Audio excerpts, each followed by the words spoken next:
When I thrifted this wheelbarrow a few months ago, I knew that it would be the perfect item to transform into some spring decor.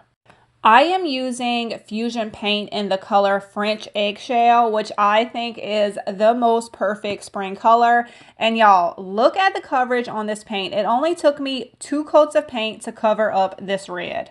And of course, I will have a link in the description below to all the products that I used in today's video. I'm just going to be painting the red. I'm going to leave the wood handles and the black part as is. I want to make some carrots to put in the wheelbarrow, so I am going to be using drop cloth and some little sprigs of greenery from Walmart. Now, no matter what size carrots you want to make, you can use these directions. I am making carrots specifically to a size that will look good in my wheelbarrow. You're just going to take 2 pieces of whatever fabric that you are using and cut it into a carrot shape.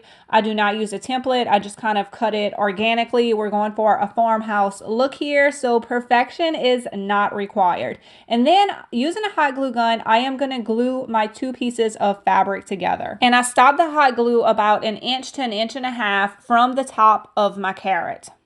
This step is not necessary, but I want to go ahead and add some little embellishments to my drop cloth carrot. So I'm going to be using the IOD typesetting stamp. I'm going to use numbers 1 through 4, and I'm just going to put some ink on the stamps and then put them on the carrot. Now the number 1, I realized I had put it way too high on the carrot. So once I scrunched it up and finished the carrot, it would kind of mess up the 1. So I just turned it over and did the other side, so y'all don't look at the other side of the 1 if y'all come to my house.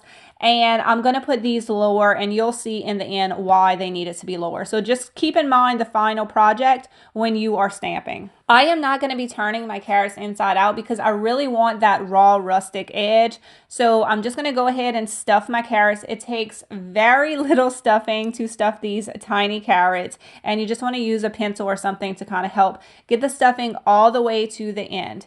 Then I'm going to take 1 sprig of greenery. This I got from Walmart. I believe it's $1, and I think it is just the perfect greenery for the tops of these carrots. To finish off the carrots, I'm just going to add a little hot glue to keep everything in place, and then I'm going to wrap some jute rope around the top a bunch of times for added texture and cuteness, and then these carrots are done.